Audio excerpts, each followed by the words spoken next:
Hello, my favorite English language learners. It is your favorite English teacher here, Amy Joy. And in today's video, I am going to teach you 10 super useful C1, C2 level verbs that you will not find in a textbook. So let's go ahead and get started. Number 1 is the verb to crumple, which means to press or crush, especially referring to paper, like this.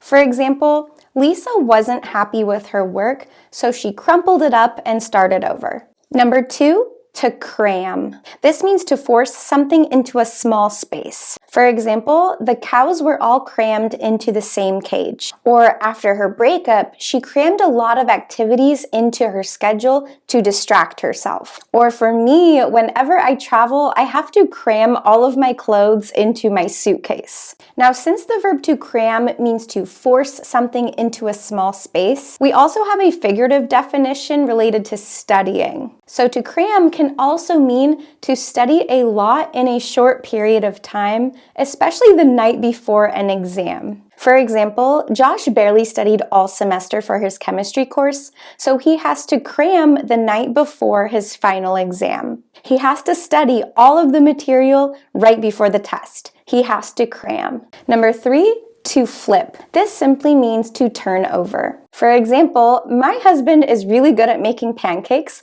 He can even flip them just using the pan. Or every morning, the workers at the cafe have to flip the sign to say open. They have to turn it over. So the first definition of flip means to turn over, but we also have the phrasal verb to flip out, which means to get extremely mad or upset about something. For example, the girl flipped out when she caught her boyfriend cheating on her. And number 4, to pace. This means to walk back and forth, usually because you are nervous or anxious about something. So here, Jake is pacing. He is waiting to find out if he got his dream job. He is really nervous about this phone call, so he is pacing or walking back and forth because he's anxious. And similarly, Sarah's husband is in surgery and she is pacing nervously outside. So to pace can mean to walk back and forth anxiously, but it also has a second definition, which means to control your speed based on the distance you need to go. For example, if you run a marathon, you should have a watch to pace yourself. You should control your speed knowing the distance that you have to go. If you run too quickly at the beginning, you might get too tired and not be able to finish your race. Okay, and before we move on to our next word, I want to remind you, if you are studying for the TOEFL, the IELTS, or just want to improve your English vocabulary, my new ebook, 75 Advanced C1, C2 level words, is available on my website now. So after watching this video, go to my website, yourfavoriteenglishteacher.com, and check out my book today to keep improving your English. And number 5 is to shove.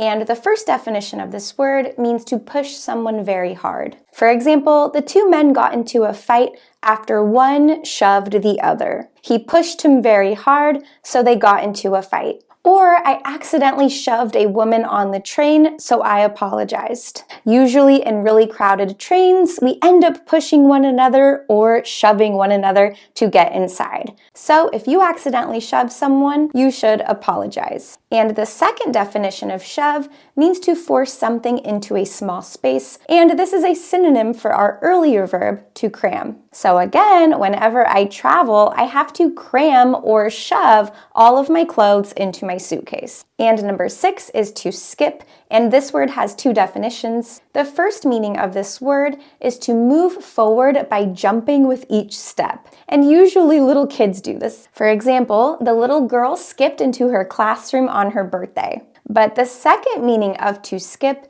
means to not attend something. For example, when I was in school, I never skipped class, but some students did. Or you can say, I have to skip the meeting today because I don't feel well. You have to not attend because you're not feeling well. And number 7 is to snap. This word actually has 5 definitions that I will review today, and it even has more than that. So this word has tons of meanings. The first is to make a noise by moving your fingers against your thumb, like this.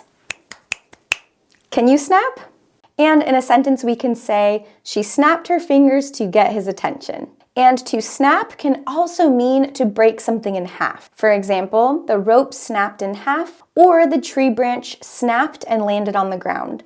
Luckily, it didn't hit anybody. We also use the verb snap to mean to take pictures. For example, photographers snap hundreds of photos and then decide which ones are best. To snap can also mean to speak impatiently. For example, the rude customer snapped at the waitress when his food came out wrong. He spoke to her impatiently. Or the dad snapped at the little boy for misbehaving all day. And the last definition of to snap means to move something into position. For example, the coffee lid snapped into place, or the child snapped the last Lego onto the house to make a roof, or she snapped the container closed. And verb number 8, to stuff. I know you know this word as a noun, like saying the word stuff, meaning things, like I have a lot of stuff to do, but did you know it's also a verb?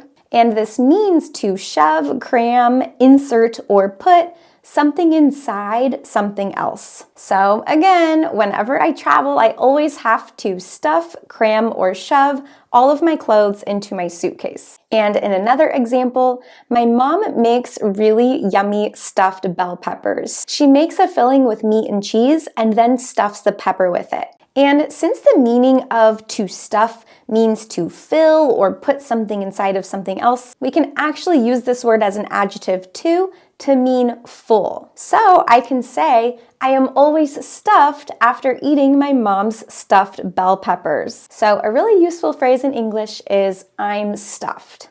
And on a side note, this is also where we get the name of our famous Thanksgiving dish, stuffing. Stuffing is bread mixed with vegetables and spices and stuffed inside the Thanksgiving turkey. And I am also always stuffed after eating my turkey and stuffing on Thanksgiving. And verb number 9 is to stumble. This means to fall or almost fall, usually because your foot hit something. For example, the girl stumbled on a rock while walking through the flower field. Or whenever I wake up in the middle of the night, I walk slowly so I don't stumble. And verb number 10 is to tug. This means to pull hard on something. For example, the toddler tugged on her mom's shirt to get her attention. Or he tugged on the cord in the bus to get the bus driver to stop. Or the dog tugged playfully on his leash.